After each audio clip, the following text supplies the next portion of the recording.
Aggro is down to the best way to blitz, but will control rise and give them all fits? It only matters if it ladders. Comment below as we navigate through Week 4's metagame shifts. Now let's untap.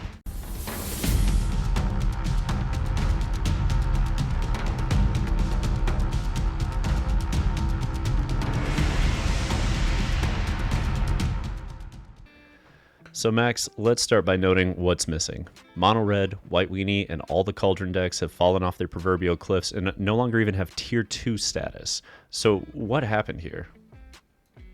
Well, Esper Midrange asserted itself as what happened. Shelly rearing her ugly head once more to devour all the speed demon aggro archetypes that want to knock off Domain. I can't imagine it's fun to look at Shelly with a lightning strike in hand and know that at best you're getting a 2-for-1.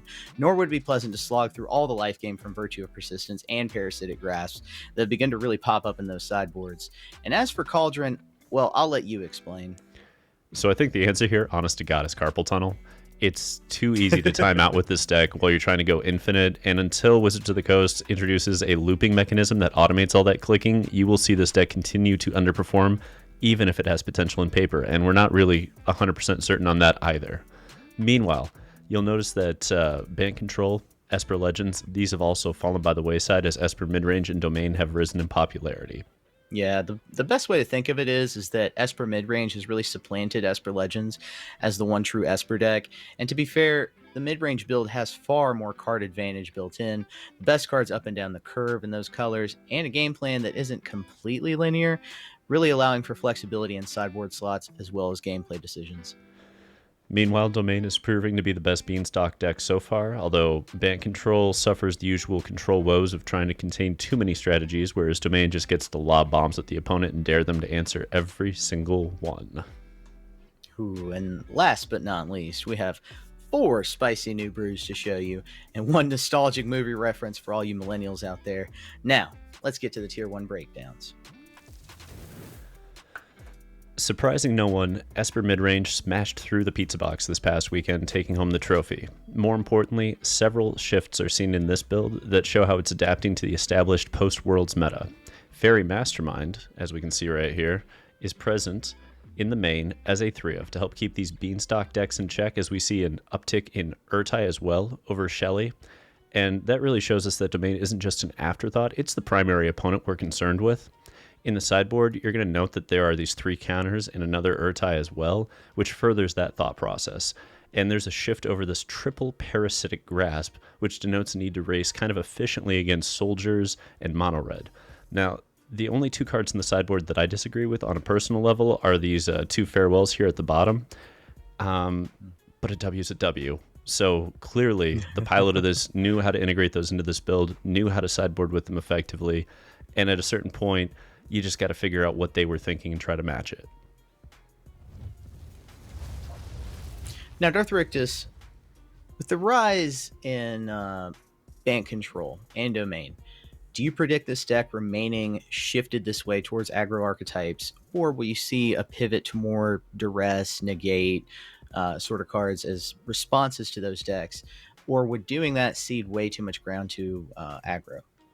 Well, what I see here is that we already have at least 5 slots in the sideboard that's anchored towards Domain, and we've got at least 5 slots in the sideboard anchored against aggro, with a main board that's slightly set up to push more against Domain and Control and a little less against aggro than normal, but not by a lot. It's only by like 2 or 3 slots if we're being honest here.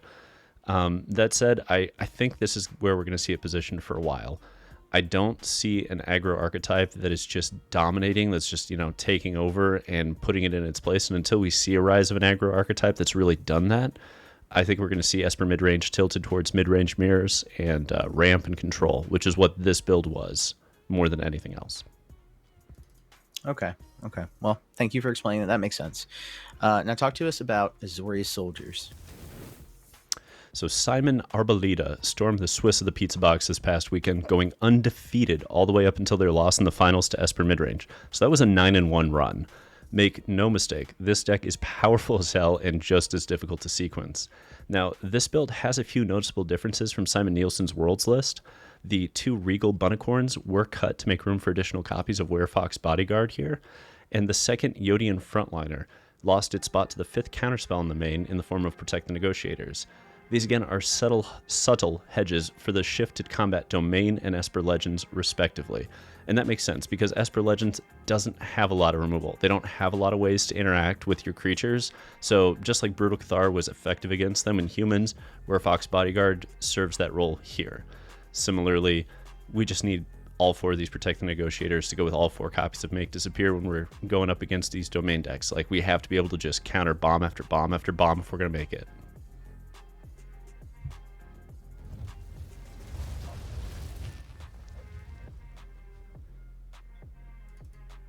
I'm beginning to understand the shifts that were made, but I do still have a question. For the folks at home, really, can you explain to them why this list might select 4 copies of Knight, Baron Eos over something like Virtue of Loyalty, like you see in the Esper list, despite the fact that there's a ton of value from the White Virtue card? Why would Knight Errant still be better in this slot when you consider Soldiers and Harbin being the main theme of the Soldiers deck? When you get down to it, Virtue of Loyalty is an excellent 1-for-1 with residual value that can take over in the late game in those board stall positions. Knight Errant is more of a velocity pick where you're saying, all right, end of turn, I'm going to dump out Resolute Reinforcements, untap Knight Errant, and, with convoking 2 at least, if not 3. And that allows you to just keep going through your deck, get a 3-for-1 pushed while you're making your board presence known. And I think Knight Errant is really where you want to be in this instance for that exact reason. Like, you need the card advantage, and you need the ability to push forward on the board with Convoke and actually get that double spell turn where you can Convoke in and hold back Make Disappear, and Knight really, it serves that nicely. All right. Well, now talk to us about Domain. So 2 copies of Domain made it to the top 8 of the pizza box this past weekend, along with 2 copies in the Eve Cup and 4 last weekend at Browbeat's tournament. These consistent results, despite the lack of trophies, keep Domain in Tier 1. Now, this build was specifically chosen for its deviation from the norm. 4 copies of Courier's Briefcase, along with 4 Wandering Emperor and 1 Kaya in the main, is quite the departure from where we usually see this list positioned. The sideboard itself is also about 8 cards deviated from the norm as well. So if you're looking for a unique angle to take with Domain, I think this is a strong place to start. Kaya in particular is so spicy. I really love where this is. Bant Control does not have a lot of ways to deal with this. And once you get her down, I don't know, like, minus a Shieldred's Edict coming out of anything in black, this card is damn near impossible to deal with. So, on a side note, you may also want to consider this card known as Stormkeld Vanguard moving forward, given that we're entering the Beanstalk War era of Standard. And other than that, I love where this list is.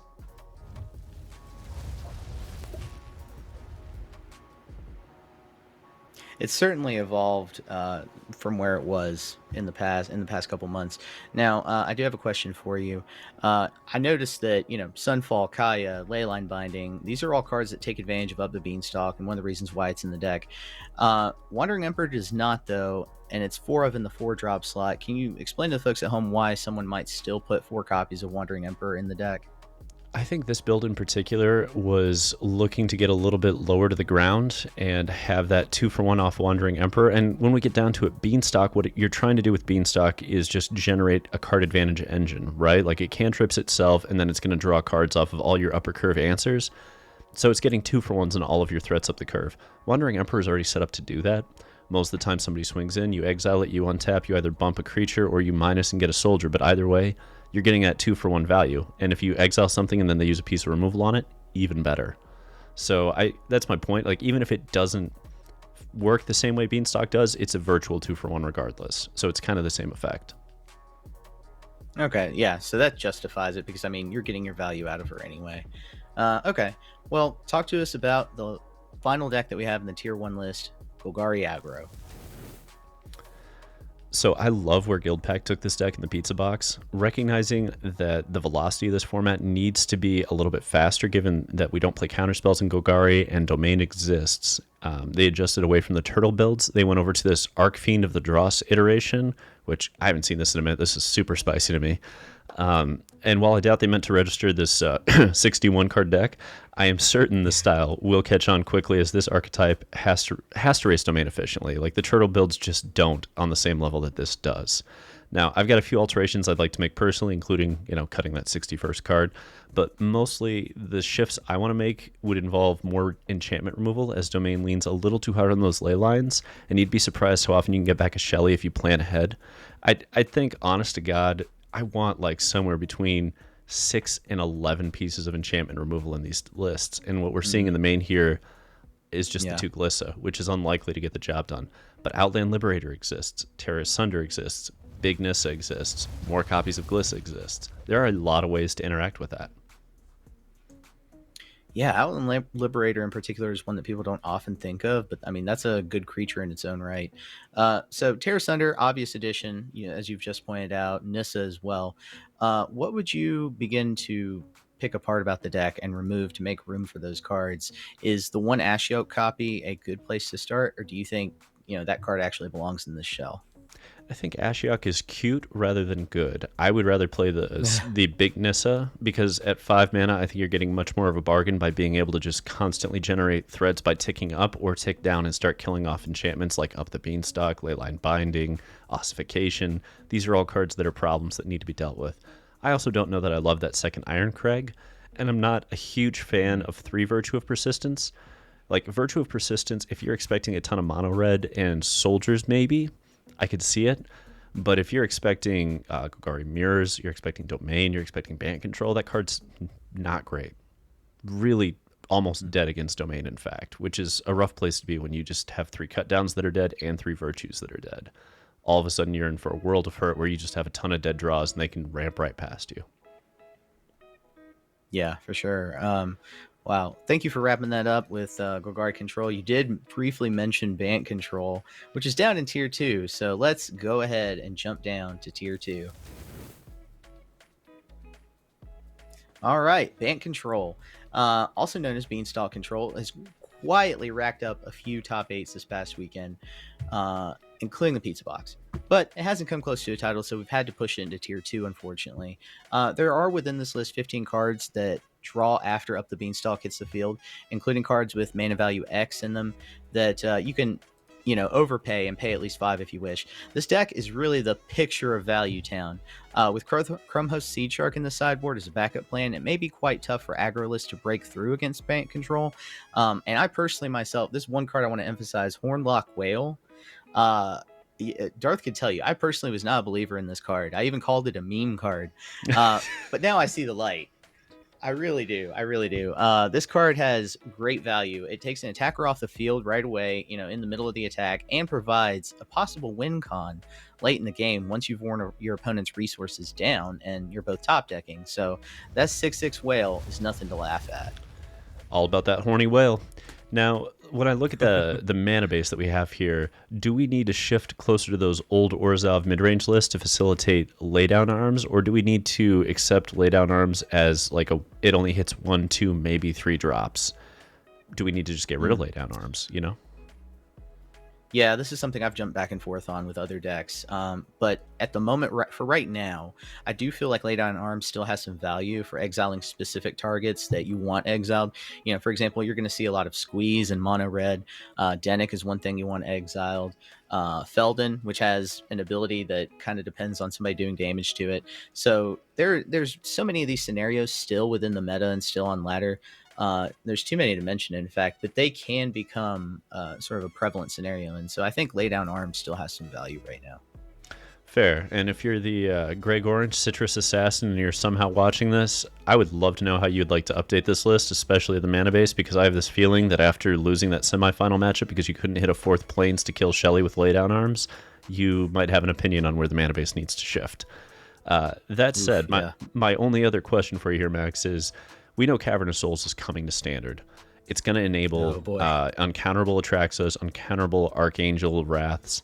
So can this deck beat that? Like, can it actually win if Atraxa can't be countered? If those Disdainful Strokes just don't fucking matter anymore? Yeah, control decks have to take account of everything. Yeah, I mean, I don't know. We'll have to wait and see, really, to be quite honest.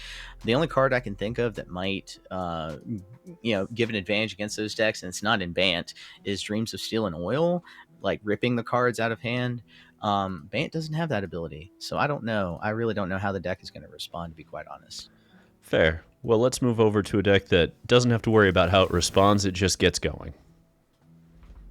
All right, Boros Convoke. Shout out to Blue Robot, who did really well with this, top aiding the pizza box with this brew. Nobody saw it coming. It initially did make its debut over a week ago when it did smash an MTGO challenge. I have to say that, and it took home a trophy in late September. But instead of being just a flash in the pan, it's back and putting up results. It did push into Tier 2 territory. 35 total creatures in the deck. Imbidane's Recruiter, Knight Errant of Eos make up the top of the curve, and I'm going to say that that's at about the 3-drop slot because most of the time you're casting Knight Errant on turn 3. Yodian Frontliner and Gleeful Demolition have some synergy here. You can destroy your own Yodian Frontliner. You can destroy your blood token coming in from the Voldaren Epicure as well, which is actually the better target. But the Frontliner I want to mention does have Unearth, so you can add to that number of attackers when you finally find the Recruiter. Every creature in this list is here to develop a true aggro, like a syncretistic aggro strategy. You got Resolute Reinforcements going wide, Bunnicorn going deep, and of course, Imidane Recruiter to top it all off and finish off your opponent. So, turn 4, turn 5 wins. Here we come. Yeah. Now, is this just a linear, faster version of Azorius Soldiers in the end? And if so, what makes this more appealing than having blue and counter spells? Like, is there a path through Domain if you don't play those? Those are certainly some tough matchups, and I'm willing to bet that the Boros pilots are betting on those matchups going just slightly off for the opponent. Like, just a bad card draw can really help. But these two decks, I want to say, take different approaches to dealing with those decks. Azorius does attempt some kind of tempo game, counterspell game. This deck, however, attempts to really ignore the opponent, just hope that they're having bad luck. And then if they do get, slaughtered by a board wipe, then they just curve back out and build the board state back up quickly. And Knight Errant of Eos helps that happen with, putting more creatures in your hand. So I don't know. Who's to say about the two? I know I've piloted Azorius in the past, but this deck certainly does intrigue me. Fair. Now, this deck that's coming up next, it has no sweepers. It wants no sweepers. It aggroes right back in your face. It's Esper Legends. Take it away, Max. Oh, yeah. And Mertcan rocked a top 4 finish with it in the pizza box before finally falling to its brother, Esper Midrange. But we saw an almost universal shift away from this deck towards Esper Midrange, to be fair, outside of this tournament, resulting in us having to really drop it to Tier 2. Now, while Esper has largely gone towards midrange, with spells such as Weighing Announcement, Virtue of Loyalty coming into play, Legends has remained loyal to its base of creatures. We're seeing some familiar characters here, right? Rafine, Sheldred, Skrelv, all those. But I want to talk about some other ones as well. Now, we're seeing Fairy Mastermind, which is not a legend, and I think that's an acknowledgement of the power of Bant and Domain at the moment, with Up the Beanstalk being the main engine. Now, certainly this is going to mitigate some of those card draw bonuses that your opponent gets. You're going to get to draw cards too, but not as many as they do. Thus, I really think that in coming weeks, this deck is going to have to figure out its own way to counter the Up the Beanstalk game that we're seeing right now. Now, there are board wipes also to deal with in that deck, like Sunfall. So we'll just have to wait and see if Urtai, which is this deck's response, is correct in responding to those tools. Fair. Now, this list, it has Adeline. I've seen Adeline come in. I've seen it go out. Is it where we want it to be? Do we need Adeline in this list over like Lord Skitter? Yeah, that's a really good question, actually. I love Adeline. I sing Adeline's praises in other formats, especially Explorer with the White Weenie deck there. But it adds bodies to the field, and that gives Rafine power. That allows you to filter through your deck more. My issue with this deck is I don't see many responses to board wipes or direct one-for-one removal. And the other lists are paying attention to this and are really using the tools at their disposal effectively to grind this deck down and then stabilize and assert dominance. One card that could possibly help mitigate some of it is Radrabik, because it can help you bounce back from board wipes. You get, token versions of your creatures back. So I don't know. And this is especially good with AO, which I see 2 copies of in the sideboard. I mean, I love Ratadrabik. If Sunfall didn't exist, I would be playing at least 2 copies of Ratadrabik in Esper Legends, but with Sunfall being the 4 of that Domain plays, that Bant Control plays, that Esper Control plays, Yeah. I don't know if we can quite justify the Ratadrabiks at the moment, which is rough because the card's so cool. Yeah. And like they had to print It an is. exile-based Wrath just in time to make it obsolete, which kind of kills me a little inside. But Yeah. all right, fair enough, fair enough. And now it's time for Brewer's Corner. We're returning the segment, and let's start it off from the swamp with a little Shrek. Donkey! So, shout out to Salt Miner Chad for coming up with the initial iteration of this, and we sat around, we tuned it. He took it into the pizza box. It didn't quite pan out. I'm not saying this is tier 1. I'm not even saying this is tier 3. But I am saying if you ever play more than one Gruff triplets in a game, you'll understand the power of Gruff triplets. The first one feels good. The second one feels absolutely unfair and kind of busted. You get to these, we had multiple board positions where I would play Gruff triplets, they played Shieldred, I'd play another Gruff triplets and swing for 9. If they were dumb enough to block, everything became a 6/6. So now you have 5 6/6s. If they didn't block, they just took 9 to the dome, knowing they were taking 18 the following turn. Like it raced Shelly effectively, which is something almost no card can say in this format right now. But single-handedly, Gruff triplets can race a Shelly pretty effectively, and I love that. I also love that this played Blue Chronos. I've been waiting to play that card in Standard for a long time now, and I hope it's actually good at some point. Props to Salt Miner Chad for that deck. That is a cool brew, I have to say. But what do we have up next? Sacdos. Let's Yeah. go. I'm all about that Phyrexian power right now. This is cool. Now, I just want to point out the synergies within this deck. Urbrass Forge is going to be just an awesome card for you, especially if it stacks and snowballs. And in addition to the fact that you're getting those Phyrexian tokens every turn, you've got some synergy here, right? Vran, this is probably a really good deck for Vran. You're getting a lot of value out of Vran. You have things to give up for Torch the Tower. You have things to give up for Corrupted Conviction, being able to draw 2 cards off those, off a creature that's going to go away anyway. And then Grafted Butcher just makes it all better by giving everything power. Sawblade Scamp is going to take advantage of the fact that your things are dying every turn. Callous Sellsword just gets, just ramps up in the amount of damage that adventure side can do as the match wears on. And then you've even got Bloated Processor in here also, adding some Phyrexian power to all your creatures, and then giving back whenever it dies with a crazy Incubate token. Honest to God, Max, the thing that intrigues me the most is that they stopped at 3 and didn't just play Shelly, which is also a Phyrexian. I'm like, the best Phyrexian, they're just like, nah, we don't need 4 drops. We stop at 3, all right?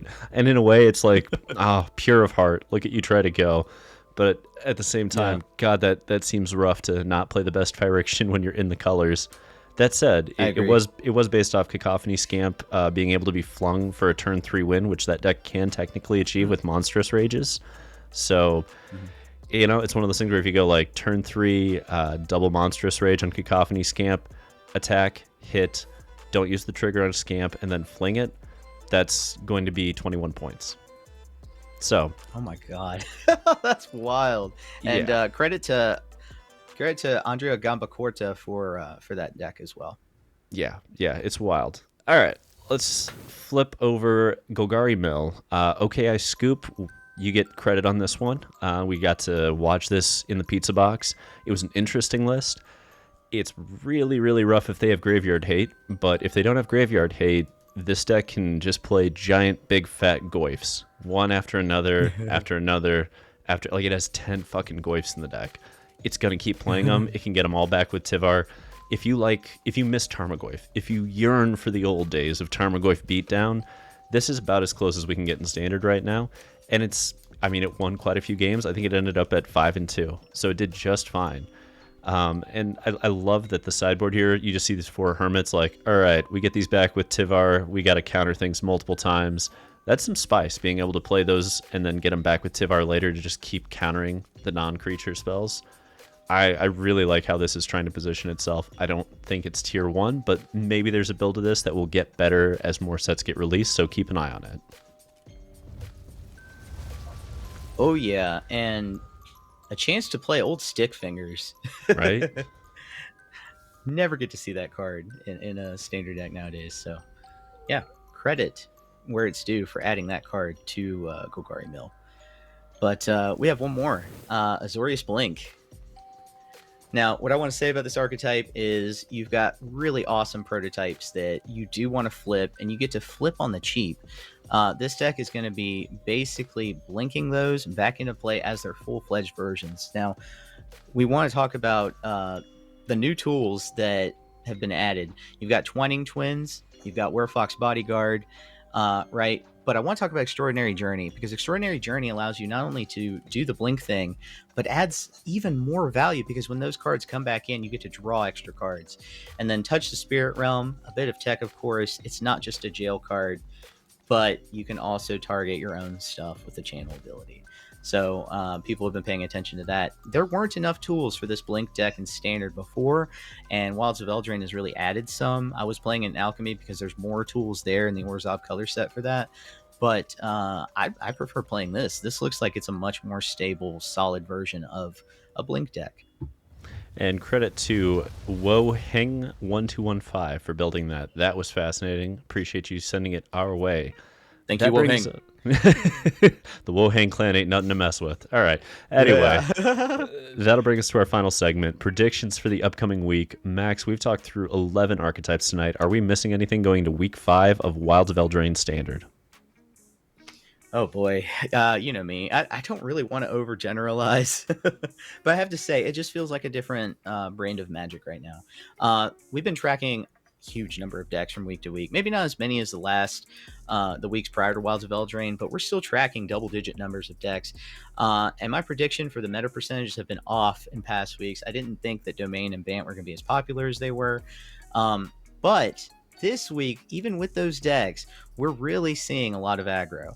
Suffice it to say, meat's back on the menu, boys, as creatures have really taken center stage in today's Standard. Gone are the days, really, of Super Friends decks, value combo engines dominating the meta, single win con archetypes, grinding opponents' resources down, and then pushing the one thing over the top. You still see those, but they aren't dominating the way they used to.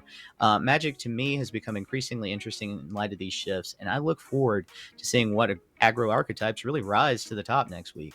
That may really be just the view from my front porch, and you can see it differently, but if you do, let us know. Go down there in the comments and let us know. Darth Rictus is down there to respond to your comments, to talk to you, and let us know what you think of these decks, how you would play them, how you would adjust them, and if you've seen any success with them as well.